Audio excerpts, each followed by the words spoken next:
great class. Good afternoon.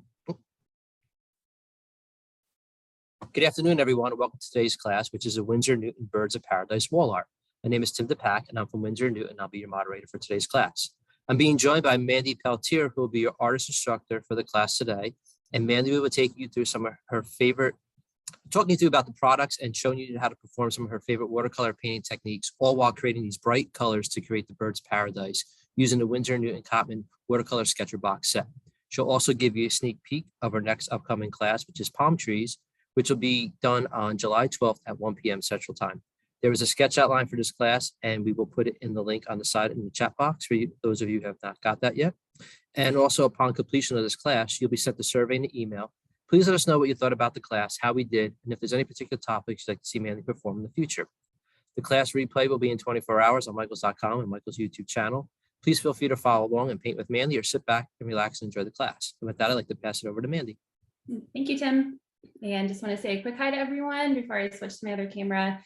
Today's class will probably fill up the hour, and I do apologize in advance if we go over a few minutes, but I'll try to keep it at a pace that we can all be out of here around 3. So I'll go ahead and share my other camera so we can get going.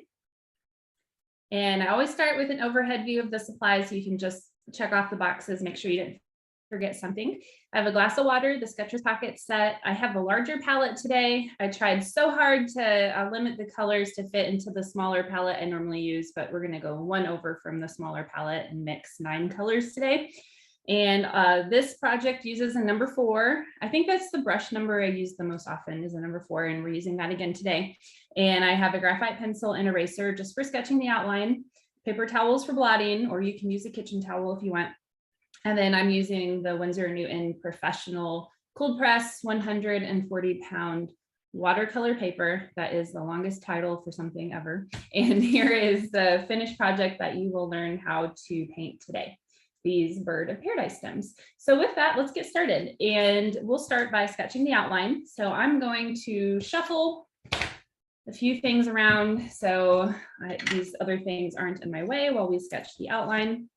So I really just need my watercolor paper, my graphite pencil, eraser, and I'm going to pull over a copy of the actual outline that was provided for you when you signed up for the class. Or if you're watching the replay, you can download the outline in the description for the video. So with that, I'm going to start by drawing 2 lines to serve as the stems. And they sort of crisscross each other. It would be an X if the shorter front-facing stem was longer. So I'm going to start with the back stem that is longer, and I'm just going to sort of draw a line. I'm going to start it kind of towards the top, kind of line it up here, and I'm just going to draw a line down. That's about the length of what I see here on the outline. And that line I just drew is actually going to serve as one side of the stem. But before I finish up this stem, I'm going to draw another line for the shorter stem. And it sort of starts about halfway up that first stem I drew, and I'm going to draw a line down. And the bottoms of these stems do sort of match up. If you wanted to, you could make it so the bottoms of the stems fall at different places, but for drawing purposes, it's good to notice that at least in this outline I provided, they line up at the bottom. Okay, so now I'm going to return to that first stem that's in the back, and I'm going to draw a second parallel line with maybe an 1/8 of an inch gap, maybe an 1/8 of an inch gap or so. And I'm going to close off the bottom with just another line.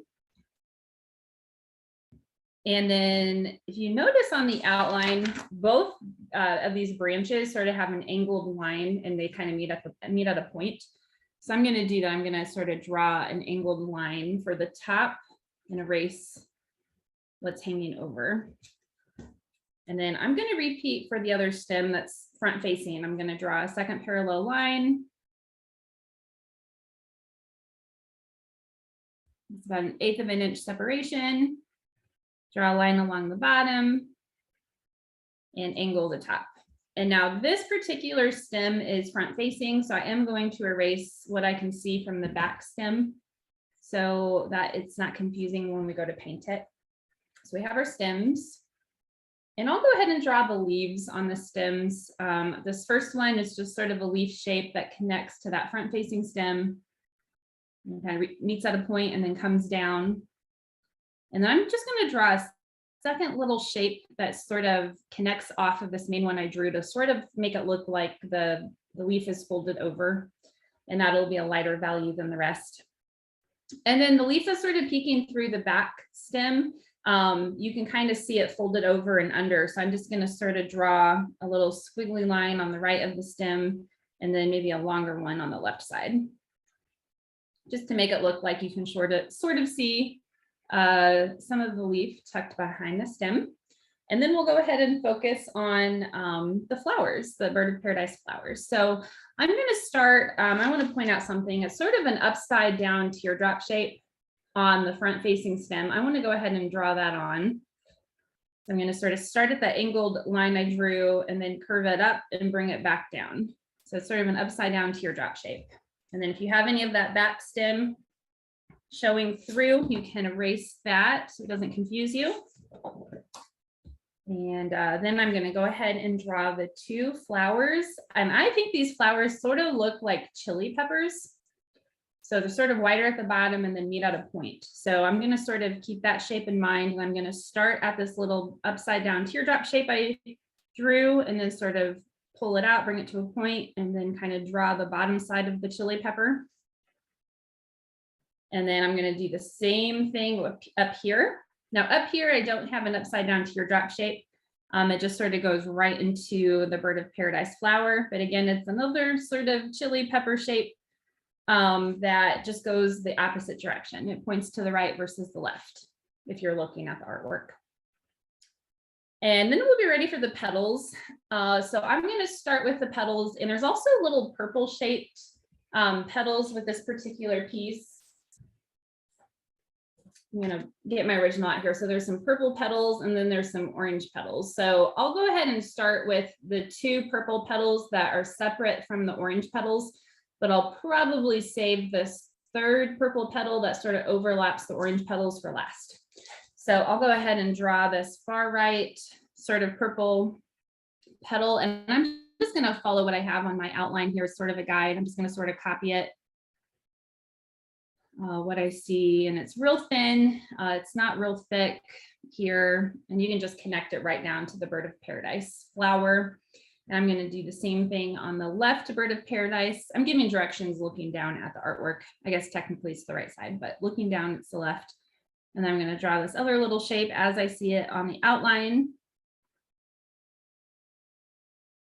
And then this will help me better place the petals. So I'm going to start with the far left petal, and I'm going to start with the one that's very front facing. And on the outline, I have this little shape here. I may even just ignore that and just draw one big petal that connects right to the bird of paradise flower. Just a big teardrop shape. And then one that sort of is tucked behind. And then another one that's sort of tucked behind that one. And then a skinnier one that's tucked behind the first one. And then over here, I have one that meets up right next to this first purple shape I drew on. So I'm going to draw that teardrop shape. That's kind of at a severe angle. And then another one that looks like it's tucked behind. And then one that kind of goes almost straight to the left. And then another one that's just a little bit below it. And then I can draw that third purple shape, or you can omit it. You don't have to put it in. If you just want to keep the two purple, that's fine. But I'm going to go ahead and draw this other purple petal, just following what I see. And then I'm going to get a slightly smaller eraser to erase one of the orange petal shaped lines I see beneath it. All right. And make sure I didn't forget anything. Sometimes I do. I don't think I did today. I think we're good. All right, so there's our outline. And we can go ahead and mix our paint colors now.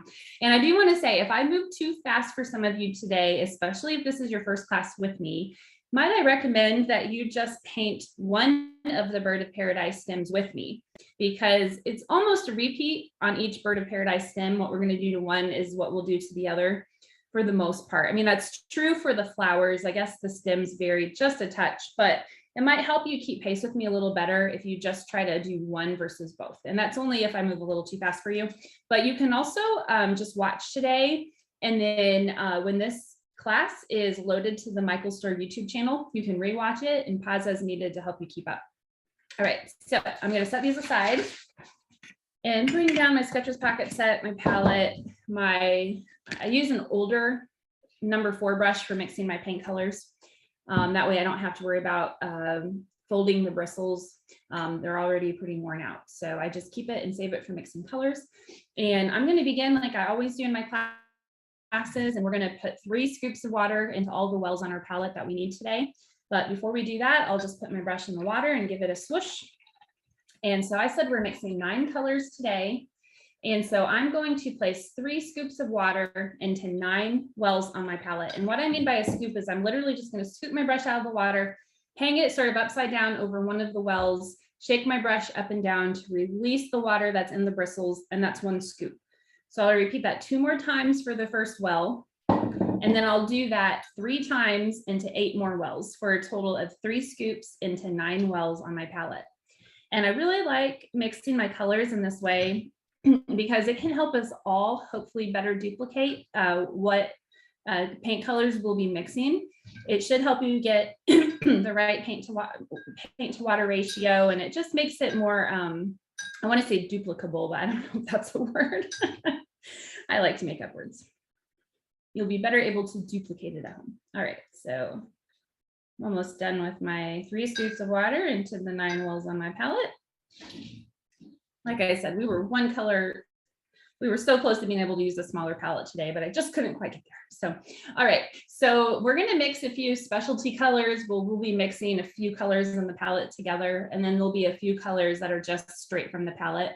The class I'll be teaching next month, which I'll show you at the end, I'm excited because all the colors we're mixing are straight from the palette. There's no combination of colors. It's just cadmium yellow or just cerulean blue hue. So I'm excited about that.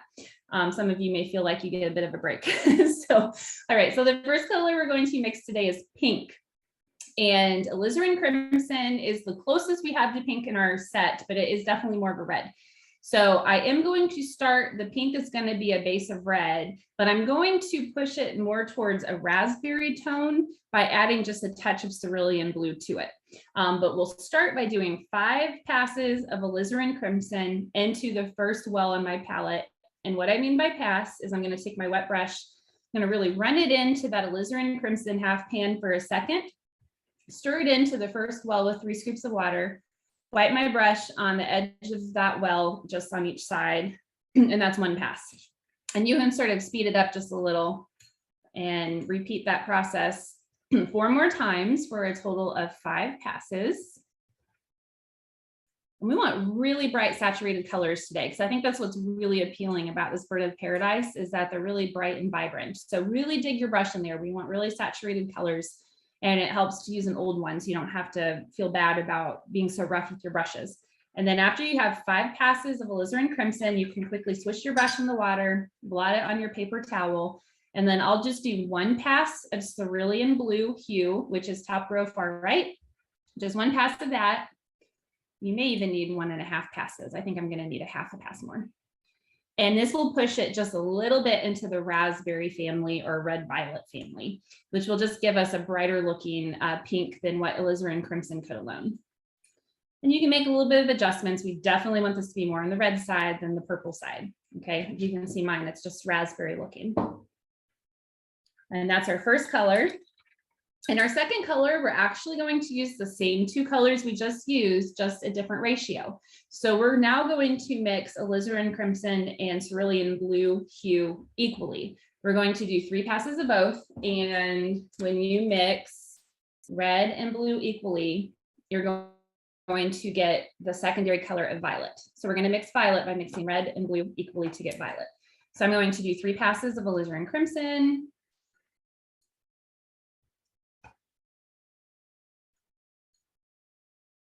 And then 3 passes of cerulean blue hue. And I probably don't need to rinse and blot my brush before I go into the cerulean blue hue, but I'll do it anyways.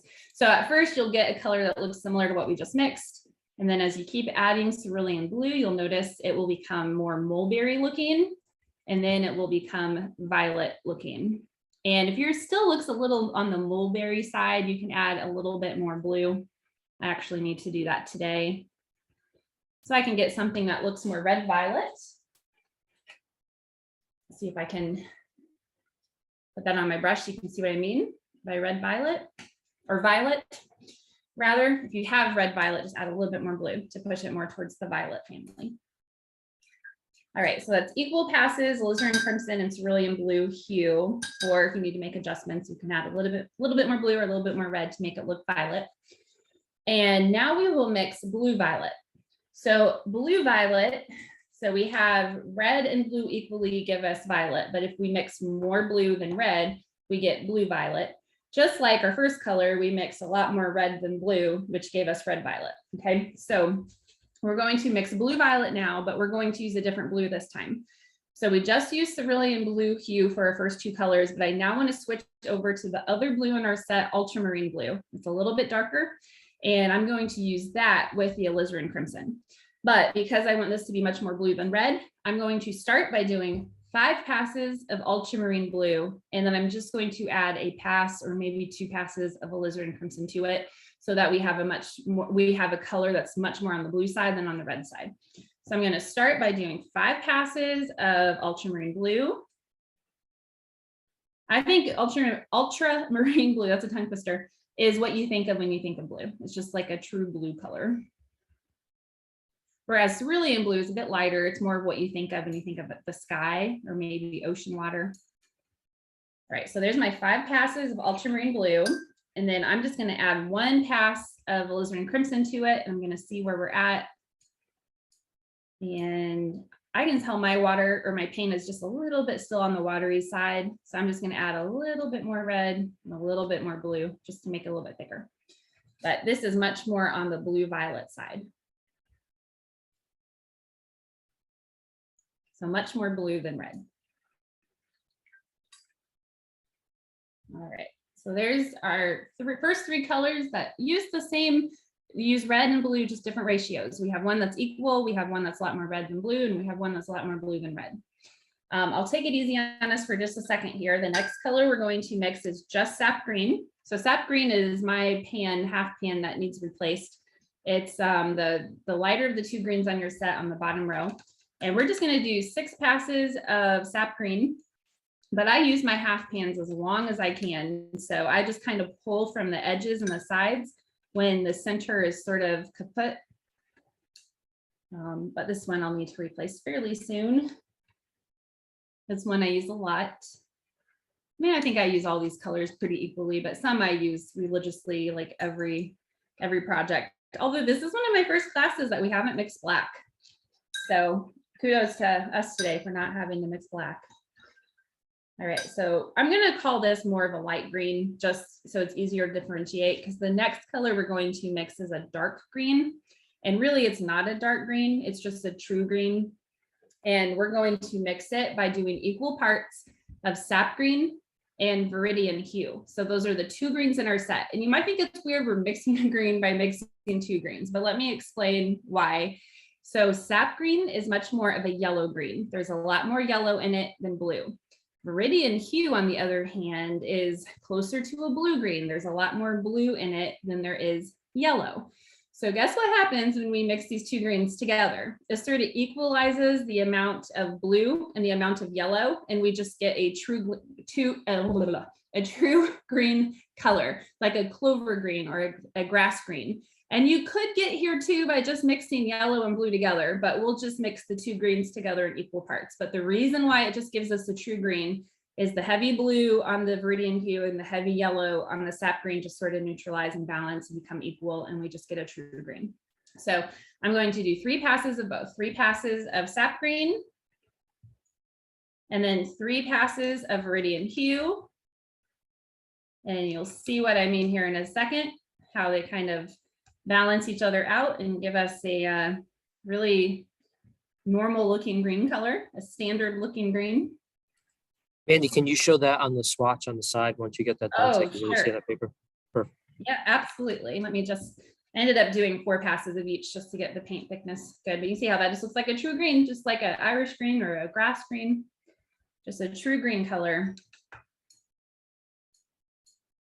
You can do that by mixing both greens together in equal parts, or you could get to the same space or pretty close to it, the same place, by mixing yellow and blue together. But since we were already using sap green today, I like to use a limited palette. So I try to use as few colors as I can. Sometimes it's easier said than done. All right, so we're going to mix yellow now, and yellow is only going to be mixed using cadmium yellow. That's the darker of the 2 yellows on your set, top row, second from the left. Make sure there's no green on your brush because we don't want the green to influence the yellow. It'll turn it into a chartreuse color or a slight yellow green. And we already have that with the sap green, really. So I'm just going to use the cadmium yellow. I'm going to do 6 passes of it. That seems to be my standard, 3 scoops of water and 6 passes. Sometimes we deviate from that, but usually that gets us to the right spot.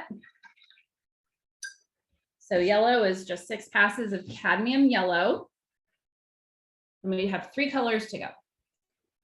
We're now going to mix a yellow orange. So yellow orange, we're going to do 5 parts cadmium yellow.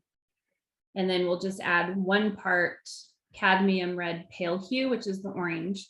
And that will just give us a lighter yellow orange. So I'm going to start with 5 parts cadmium yellow. 5 parts cadmium yellow. And I find the pigment from the cadmium yellow pulls really easily. So you may only need to do 4 passes. It works, it pulls really nicely with the wet brush. So 4 or 5 passes of cadmium yellow, and then 1 really solid pass of cadmium red pale hue. And that will get us to yellow orange.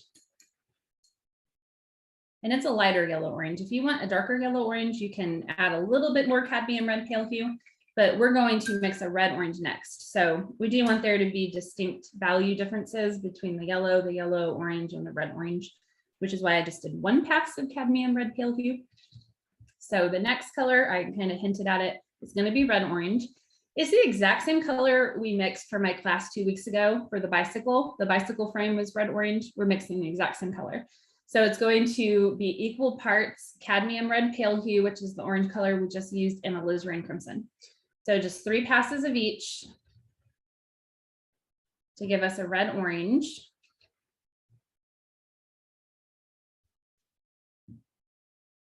Three passes of each, and we're almost done here and can start painting. And if you need to do 4 passes of each to get all of your colors to be the same thickness, you can do that. Mandy, I have a quick question to ask you. 2 things from people in the audience. Number 1, if they were using the tube paint, how much water ratio would you mix with the tubes on there? Because you're doing 3 scoops. What would you say would be comfortable with the tubes? Well, a lot of it depends on how much you squeeze out, or if it's already dry on your palette and you're just running your wet brush over it and using it like a half pan. So that's a hard question to answer without knowing more information. But I would say like a half pea size amount, squeeze that out of each half pan, and you could need up to 10 or 12 scoops of water. The tubes are a lot more pigmented, or they're already sort of wet too, but they're really thick and they're really pigmented. So in order not to get paint that's too thick, you may need to add twice as much water. Really what we're looking for is a paint mixture that's at the very least equal paint to water, but I tend to do slightly more paint than water. I do like a little bit thick, but not thick to where it looks opaque. I still want it to look transparent. I still want it to look like watercolor. Okay, so for Joe Love in the audience in the chat, add a 0 onto the 1 that I said. I said 1. So 10 on that to water it down a bit. And it really kind of varies. The half pans they really do work differently than the tubes. Okay. So, and I understand only wanting to buy one over the other. You know, if you just don't want to, if you already have it, why buy more? But they really do work differently. I use them differently. So I would encourage you to go ahead and get a half pan set for my classes, because I think it'll make it easier for you to duplicate what I'm doing at home. So, all right. Next question, real quick. If someone's having problems with the scoops of the water as you do with the brush, what would you say is a rough estimate of how much, eighth of a tablespoon, a quarter of a tablespoon of the amount of water that you're using in there? Probably an eighth of a teaspoon. I'm like looking at it, I'm like moving the water in my half pan. Never measured it. Yeah, my guess is it's about an eighth Okay. of a teaspoon. And this last question is easy because I missed it on here. Someone just asked, what was the last color that you mixed? Which one was that you just did? Red orange. So Oh, equal parts cadmium red pale hue and alizarin crimson. Okay, and our last and final color. This is a very bright palette today, isn't it? It's blue green or turquoise. So we're gonna mix blue green. We're gonna start by doing 5 parts cerulean blue hue. So we'll just start there. Let's do 5 parts cerulean blue hue. I have some alizarin crimson on the top of this half pan, so I just need to wipe it off with a wet brush, put my bristles in the water, do that a couple times just to make sure all the red is removed. And I'm gonna do 5 passes of cerulean blue hue.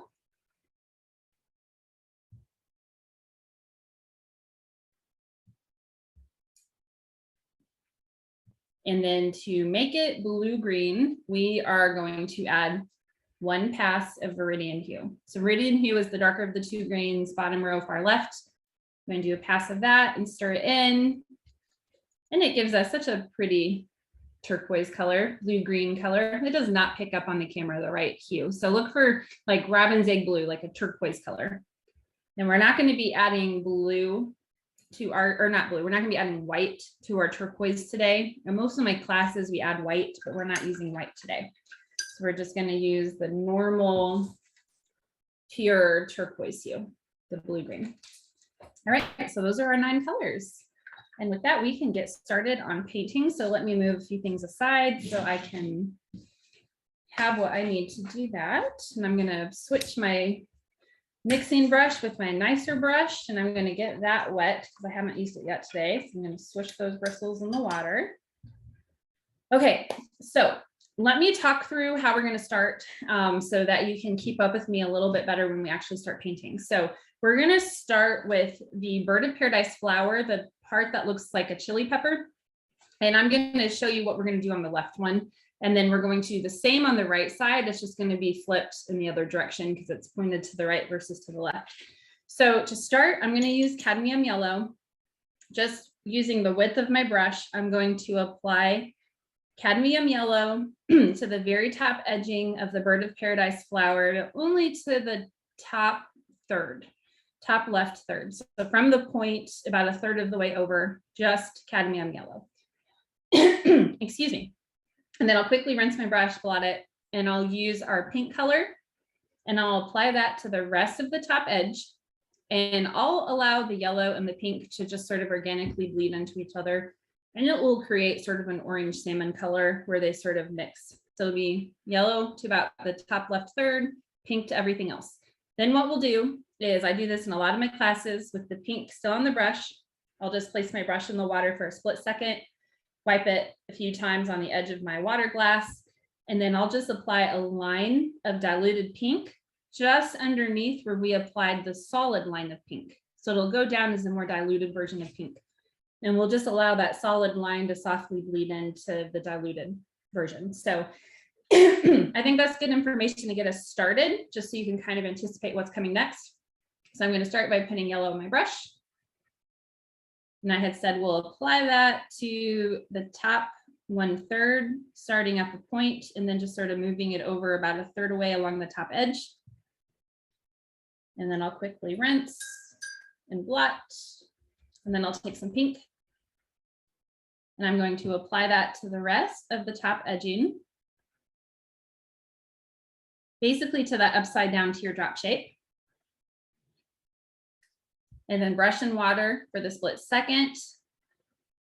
And then I'll apply the diluted version of pink just under the solid line of pink. Okay, so that's sort of where I got us with my explanation. All right, and we'll do the same thing over here in just a couple minutes. But now what we're going to do, I'll talk us through it again so you can anticipate and catch up if you're not done with this part. We're going to use our 2 violets. We're going to use the regular violet, the equal mix of blue and red. We're now going to work on the right side of the flower near the upside down teardrop. And I'm going to apply that violet right in the middle of that section, and I'm going to bring it out to fill in about a third through the middle. I'm not going to apply it along the very bottom. That's still going to be just the white of the paper. So it's just going to be this middle part here, and I'm not going to go past the pink. I'm actually not going to go all the way over to the left side of the pink. So just kind of to this area here where I'm moving my brush. Then I'll quickly clean, blot, and I'll take the blue violet and I'll apply that just underneath the violet along the bottom edge of the bird of paradise flower. And I'm not going to go past where I've applied the violet. So you can kind of watch if you're not quite understanding, but I'll take the violet here. I'm going to apply it just where that upside down teardrop is. I'm kind of going to use hatching strokes and just sort of pull it through the middle underneath the pink. That far. And because this has started to dry because I was explaining, I am going to rinse my brush real quick, blot it, and just sort of brush it over the edge of the violet and the pink just to sort of help it transition a little bit more naturally. Andy, when you get a chance, can you hold that up a sec, just so people can see that? And then while the violet is still wet, I want to apply the blue violet just underneath it. So the darker of your two violets, the blue violet, I'm going to apply it what's left along the bottom right of this flower, but I'm not going to extend it past the blue violet, or the violet, sorry. And then same thing, because things dry so fast, I clean and blotted my brush, and I'm just going to kind of run it over where the edges meet, just sort of help it transition. It's not wanting to focus. It takes a second. There we go. Turn it so it's the right orientation for you. Okay, and we have two more colors to apply. I'm going to apply the lighter of our two greens, the sap green only, underneath the yellow, where the point is, and as it gets a little bit wider. So I'm going to apply it underneath the yellow, and then I'll apply our blue green to what's left. So basically the middle bottom. So green underneath the yellow, and then the blue violet sort of to the left of the purples and underneath the pink.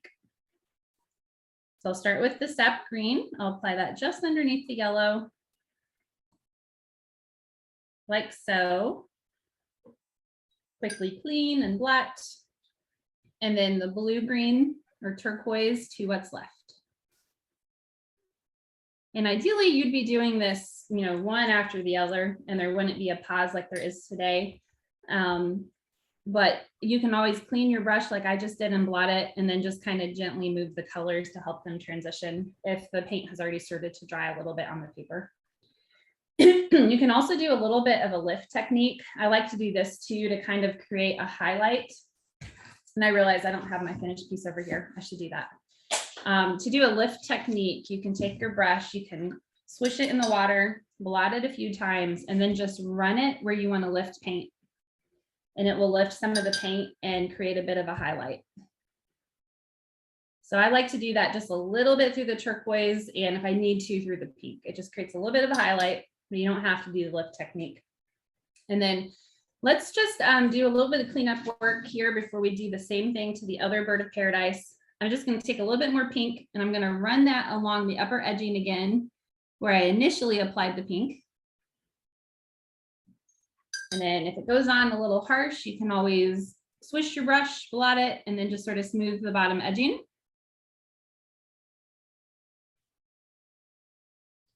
And I'm also going to apply our darker purple, our blue violet, along the bottom edging. I'm actually going to start it where the turquoise ends and then run it all the way over to the right side, where that upside down teardrop is. And then same thing, if it goes on a little harsh looking, you can leave it if you like it, or you can just gently smooth the edges. And then that's it for the bird of paradise right now. We can make some more adjustments here in just a little bit, but that's good for the first layer. And we're now going to repeat for the other bird of paradise. And this is where, if you're not done with this first one, you're still fussing with it, maybe just paint this front stem with me today, and then you can paint the back one later when you can watch the replay and pause. All right, so how we started, we're now going to do opposite direction. I'm going to start with yellow. I'm going to apply it from the point about a third of the way over. I think I did a little bit more than a third, and that's okay. And then the pink to the rest of the top edging. And then after we apply the pink, we'll just put our brush in the water for a split second. Wipe, wipe, wipe, wipe, wipe, and apply that diluted version of pink just under the solid line. Like so. And I will clean my brush and blot it. And then it'll be red violet, the lighter of our two purples. I'm going to apply that to the middle left and extend it maybe a third of the way over through the middle. And see, this has a much nicer blend into the pink because I didn't wait for the paint to dry. I just am going one color after the other. And then it's going to be the blue violet to the very bottom underneath the red violet. I have to make sure I get my colors right. When there's so many colors, it's easy to say the same or say the wrong thing. All right, so I'm going to just apply the blue violet just underneath where the red violet ended. And then we have two more colors. It's green just under the yellow, and then the blue green to the middle bottom. Oops, I was reaching for the yellow there. All right, so sap green just underneath the yellow.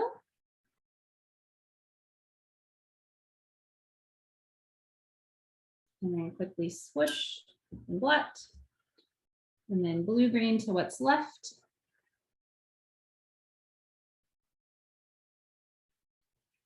And that went on really harsh over the pink. So I'm gonna just kind of wipe the edges just a little bit. And I think I'll also do that lift technique right through the turquoise, just sort of run my wet brush that's been blotted right through the turquoise just to lift a little. Hold up, you can see. So to this other one, how we want to finish this one is I want to apply another line of pink just along the top edging. And then another line of the blue violet just along the bottom edging. So the pink right along the top edging, so it's a little more solid and stands out. And then blue violet along the bottom. And I'll extend that right into the green, but not all the way over to the very tip. You can always smooth if it goes on too harsh, or if you get any water blooms, you can smooth out the water blooms. And then we'll be ready for our stems. Okay, so I want to start with this shorter stem. I'm going to start, I'll tell you what we're going to do to start this shorter stem. I'm going to apply sap green along the top third underneath the upside down teardrop shape. So top third, sap green. I'll also apply sap green to the bottom third, and then it'll be the blue green or turquoise to the middle third. But we'll start with the sap green, so we're not constantly cleaning our brush. So sap green, I'm going to apply it to the upper third. And you don't have to have perfect endings with your strokes. They can vary. And then sap green to the bottom third. And then the blue green to the middle third. And the blue green will even mix in with the green a little and create some transitionary hues. So don't be afraid to sort of push it into the sap green and have them kind of blend into each other. I want those transitional hues. And we also want this front stem to be a little bit lighter in value than the back stem because it's on front. So there's going to be a shadow more on the back stem than on the front stem. And then I'll finish this one up by applying pink to that upside down teardrop shape.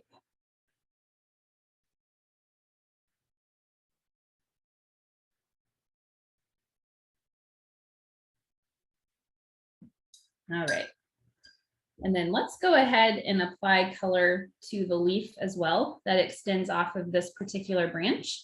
And we'll begin by just applying sap green to it. We'll just apply sap green to the entire thing. And we'll do some other adjustments here in a little bit.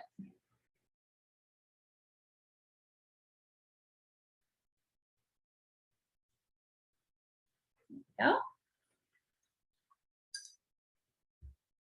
And then we'll work on the bigger stem that's in the back. And I'm going to break it up into two parts. I'm going to do the top half and then the bottom half. So when I say top half, I mean the part that is above the front facing stem. So where my two fingers are, my index finger and thumb are, we're going to do the top half first. And we're going to begin by applying yellow right here, where I'm kind of moving my brush, just some yellow right there. So it's sort of like the top third, but it sort of curves down. So I'm going to apply some cadmium yellow. It's kind of going to start at the top of the stem, and I'm just going to sort of curve it down and create almost like a diamond shape. I'll hold that up so you can see. Right there.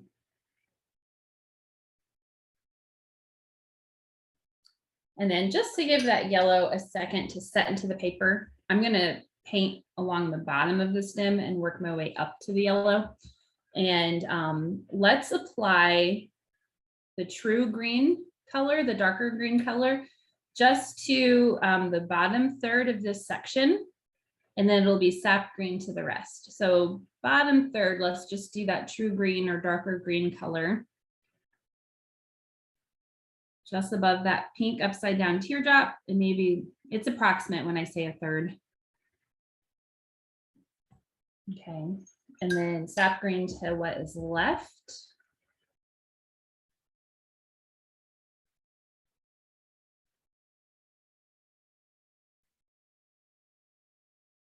I'm also going to apply sap green just along the left edge of where we applied yellow.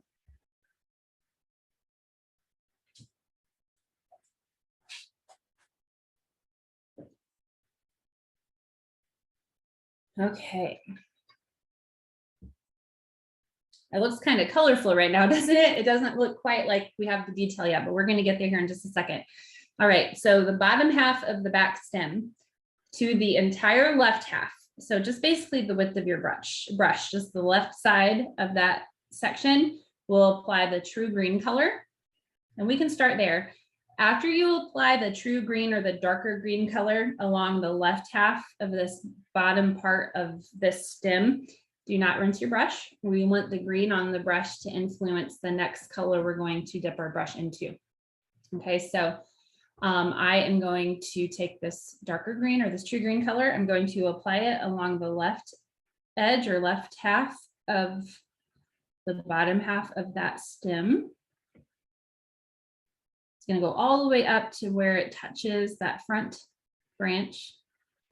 And then do not rinse your brush. What I'm going to do, and I'll explain the color theory as we do it, with the green still on my brush, I'm just going to place the very tip of my brush into the pink. And then I'm going to start to paint that on along the right half. So I've talked about this in some of my other classes before. When you mix opposites on the color wheel together, they de-intensify each other or darken each other. And if you mix them in equal parts, you get a neutral color, like a brown or a gray. And so it starts off pink, but then as you keep applying it and it mixes with the green on the brush, it'll start to take on more of a brown hue or like a really dark green hue. So I'll show you the color wheel as you guys finish up that part, because green and red are opposites on the color wheel. And while I understand this is pink, when we mixed it, there was a lot more red in it than there was blue, right? So essentially it is like a red, or just the fact that there's red in there, it's going to react with this opposite green and darken or de-intensify that green. And we're going to use this technique on the stems to give us the darker colors that we have. And we're going to continue doing that here in just a second. So to continue adding some dark values along this back stem, I'm going to dip the tip of my brush. I still haven't rinsed it. It still is what it was when I just used it a second ago. I'm going to put the very tip of my brush into the pink, and then I'm going to put it into the green. So I'm just going back and forth between the pink and the green. And then if you want, you could use a part of your palette to just sort of blend it together, but you don't have to. It can do it on the paper and with your brush. And I'm going to apply this now dark green just along that left edging where I put the regular green. Whenever you need to, you can just dip into both and keep applying it along that left edging of the bottom part of the stem. And I'm even going to apply it to the lower part of the top half, and just sort of use wide hatching strokes as I sort of lift it up and bring it up that particular half. And you can see how that just darkens it and makes it look more like what's on my finished example. And that's just color theory. So we didn't have to mix a 10th color of green and red together. Could we have? Sure. But it saves time by just knowing what's going to happen and understanding color theory and knowing that if I just dip my brush in the pink and start painting with it, it's going to do the same thing. And it's one less color we have to mix. And so I think I'm actually going to do that same thing and apply it along the left edge of the front stem as well. So I'm just going to sort of work back and forth between the pink and the green. And just sort of apply some of that along the left half of the stem, just to create some darker values. And if they go on a little harsh, you can rinse your brush, blot it, and then just sort of smooth the edges. You can always do that to kind of manipulate and play around with the watercolor.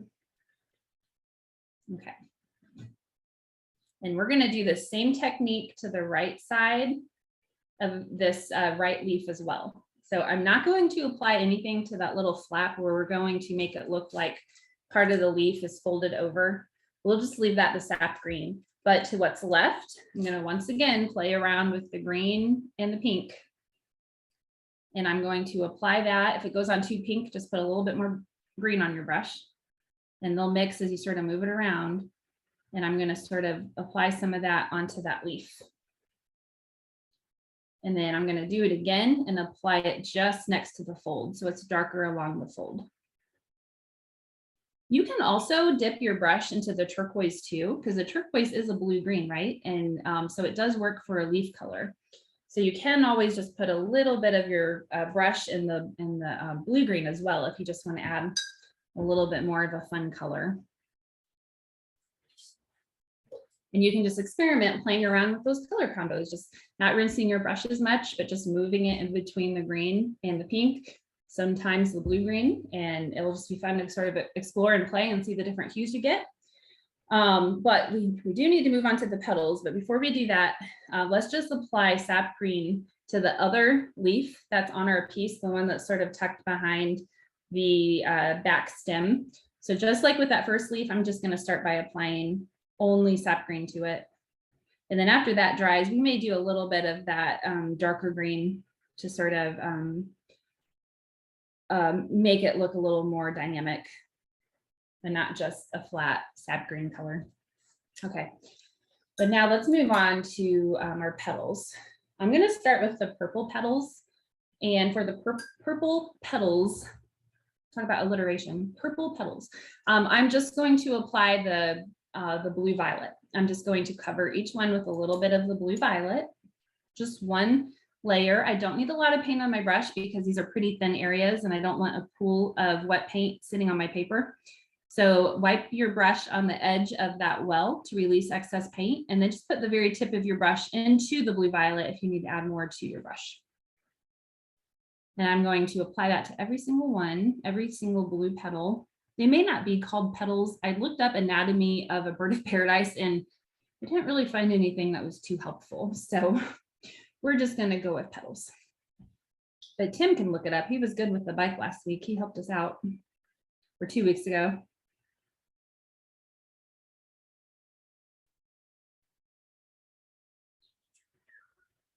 Okay. And then painting the orange petals is maybe easier than it looks. We're going to start by applying cadmium yellow, just kind of loosely through the middle of the petal. And then while the yellow is still wet, we'll quickly rinse and blot our brush, and we'll apply yellow orange to what's left of that particular petal. Now, to keep the petals from sort of bleeding into each other, I'm going to work every other petal and then go back and work the ones that I didn't paint. So I'll start with this far left one, skip one, paint the next one, skip that one, start on this one. So I'm going to work every other. I'm going to start with yellow on every one, where I'm just going to sort of loosely apply yellow through the middle.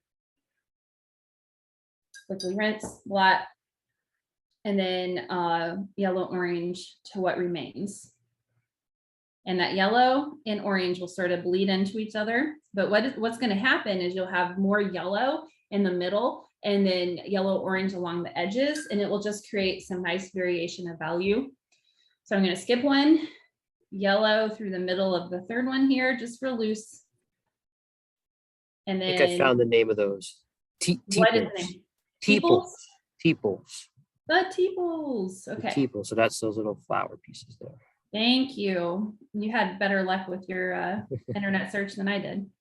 All right. And then yellow, orange to everything else. And if you get any water blooms, I have a slight water bloom on this one. I'm just going to take my brush kind of over it to smooth it out. Or you can leave the water blooms. The water blooms can add some nice interest to your piece. All right. So I'm just skipping every other one. Yellow through the middle. Yellow, orange to the edging or what's left.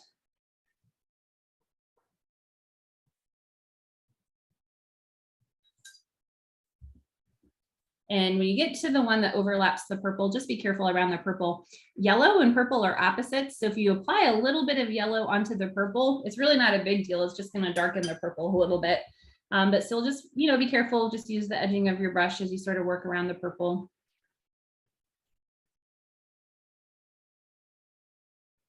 And I realized I didn't completely paint in the purple there, so I'll have to go back and do that. All right, so now I'm going to go back and I'm going to do the same thing to the ones that I skipped over, just so I didn't have petals sort of bleeding into each other. I might do 2 at a time, because that last one on the left, Bird of Paradise, is a pretty small petal, so 2 at a time might speed it up just a touch. And we're not done with the petals yet. We're going to let this first layer just set for a second before we return to them. I'm watching the time. Ooh, we're close here. We are close. We might go a few minutes over, but what else is new? Most of my classes go a few minutes over. All right. Be that as hard as I try. Usually we go over. All right. And then yellow, orange to the edging and what's left.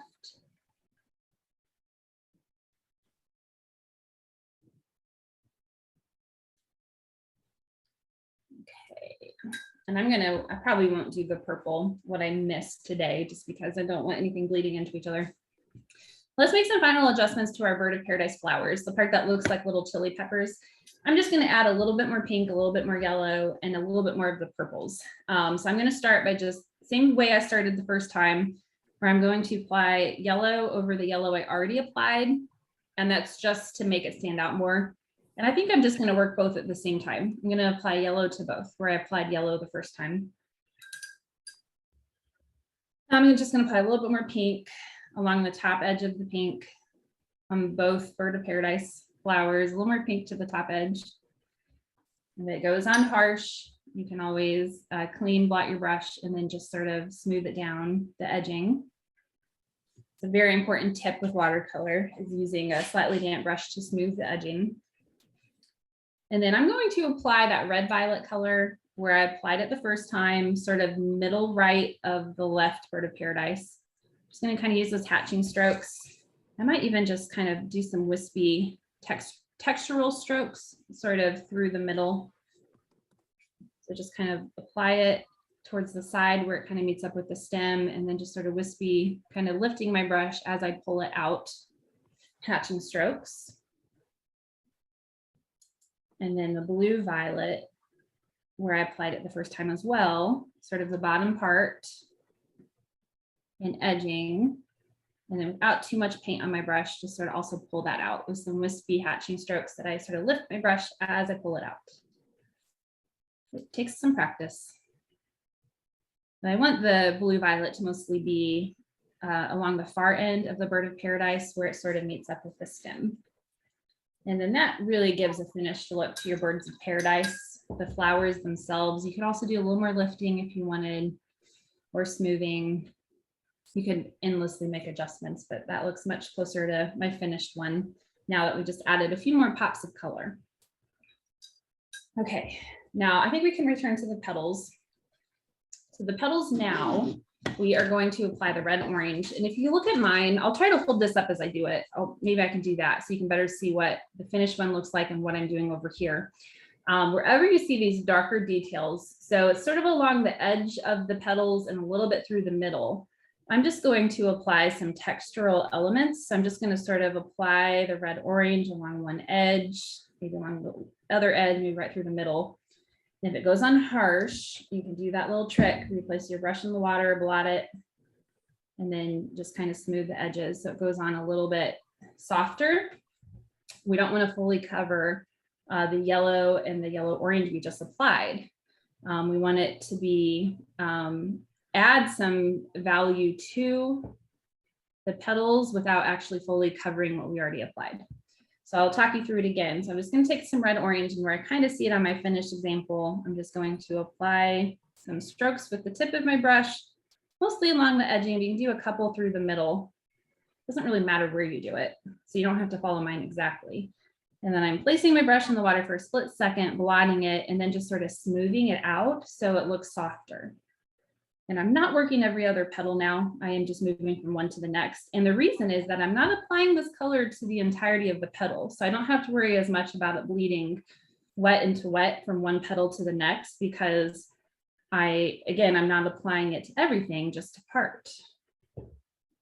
And I'm kind of smoothing it out as well and kind of pushing it into the paper. So I just don't have to worry as much about it bleeding wet into wet as I did initially. And this is one where you could get really caught up in the details here. Just don't think too hard about it. Just apply your strokes, brush and water, blot, and then just sort of roughly smooth.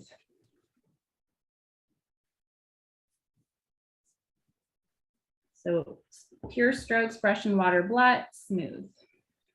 And we're going to do one more thing to those in a second, but before we do, let's just finish up our leaves and our stems. To this, the back leaf on the back stem, we haven't done anything to that yet.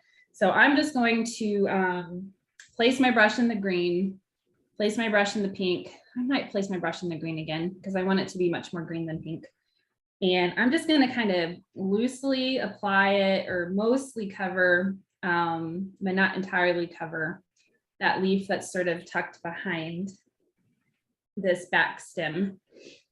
And then it kind of all blends in together. I don't know if you can see that. It kind of all blends in together. And you don't want it to look like a stem you messed up on. So I'm going to do the wipe technique on the leaves to kind of create a bit of a highlight. And then that will keep it from sort of just bleeding into the stem it's next to. You see how that really helps? How we still get a couple colors going, but we now have a highlight that keeps it looking from one big blob or one big shape. So I did that by applying the mixture of green and pink, and then just using a lift technique where you rinse your brush, you blot it on a paper towel, and you just run it over the wet paint to lift some of it, and it creates a highlight. And that does take a little bit of practice. So practice it if you want to, and you'll become a pro at it in no time. I know it. I actually, last year, I taught a popsicle, a red, white, and blue popsicle that almost entirely depended on the lift technique to create the highlights in the popsicle. So you could always go back and watch that class if you want to learn more about the lift technique. Okay, so last two things we need to do, and it's 3:01. Okay, so we're almost done. Just give me 2 more minutes. To the purple parts, you said they were tepals, Tim, I think. I'm gonna. No, sorry. The orange leaves you have on there, those are the tepals. Okay, so the purple petals, I'll call them. I'm going to apply more of the blue violet, but I'm just going to apply it around the edging. So I'm not going to try and cover everything. It's sort of what we did with the frame 2 weeks ago, where we applied more of the red orange on the top and bottom of the frame, but tried to leave a little bit through the middle. That was still the first layer of red orange we applied. We're doing the same thing with these purple parts. I'm just kind of trying to apply more blue violet along the edging and keep a little bit of that first layer of blue violet through the middle, so it kind of looks like a highlight. So same technique, I'm just kind of doing the edging here. And if you cover all on some parts, it's not a big deal. Don't worry about it, okay? We just want to leave a little bit here or there, the initial layer peeking through, so we have a lighter value and then a darker value. And while I could do more fussing with the stems, the last thing I'm going to do with you today is I'm going to take some of the pink and I'm going to just apply it over the darkest parts of the petals. I'll hold this up again so you can kind of see the finished with what I'm demoing. So I'm not going to smooth this one. It's literally just going to be solid lines of pink sparingly on each petal. And as the pink dries, it's going to look more orange, not pink. because we're layering it over a few layers of orange. So I'm just doing some pure lines of pink, just a couple, 2, maybe 3 on each petal, just to serve as the darkest value and detail. So I'm just kind of following this as I do it, but you can do it wherever you want. You don't have to do it exactly like mine.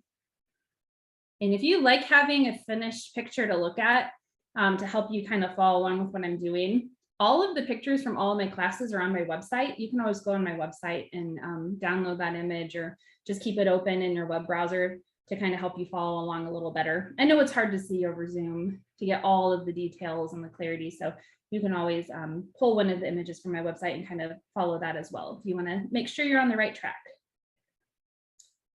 And then that finishes it up. These birds of paradise.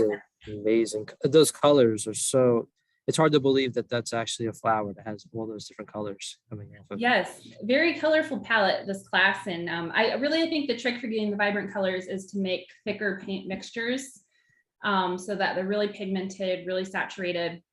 If yours looks much lighter, much more transparent than mine, then you may use lighter pressure than I do when I'm running my brush into the half pan to mix my paint color. So instead of 6 passes, you may need to do 8 or 10, you know. So just kind of judge it based on the brightness of my colors versus yours, if you need to either decrease your number of passes or increase.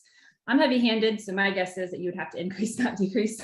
So since I'm quite heavy-handed. But before we end, I do want to see your artwork, but before I have you guys hold that up, I have a class next month. Tim, I cannot for the life of me remember the date. So Tuesday, July 12th, 1 p.m. Central Time. Okay, thank you. And it's going to be this palm tree with a little beach and sand. I am really excited about this class because we are only going to be using, well, this is the palette from when I made it yesterday. We're only going to be using this many colors. What is that, 7 colors? And they're all straight from the Sketchers Pocket Set. So we're not going to be mixing red and blue to get violet. We're just going to be pulling colors straight from the Sketchers Pocket Set. We're going to be using a number 10 brush for this. And if you remember from my class 2 weeks ago, I kept using the term dancing with your brush.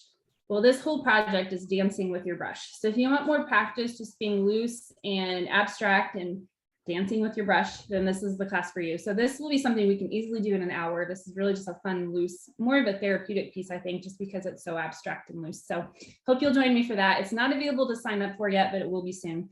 I just need to get the final stuff in for this particular class. So with that said, I know it's 3:05. If you are still with me and you haven't left, well, and you were able to paint along with me, will you hold up your artwork so I can see it? Beautiful. Oh, wow. You guys did a great job. I'm always so amazed at how well you guys are able to keep up with me, because I always just feel like I have to go so fast in my classes. But these just look gorgeous, wonderful. And just know, I love to see a larger image of your work. Some of you are really faithful to send me bigger pictures of your artwork after my classes. You can go on my website, mandypeltier.com, and there's a contact tab with my email address where you can email me, or you can tag me on social media. My handle everywhere is Mandy Peltier Artist. So just keep that in mind. I just love to see bigger images of your artwork and how well you did. So thanks for spending this hour and 6 minutes with me. Sorry for going a few minutes over. And I hope to see you next month for the palm tree.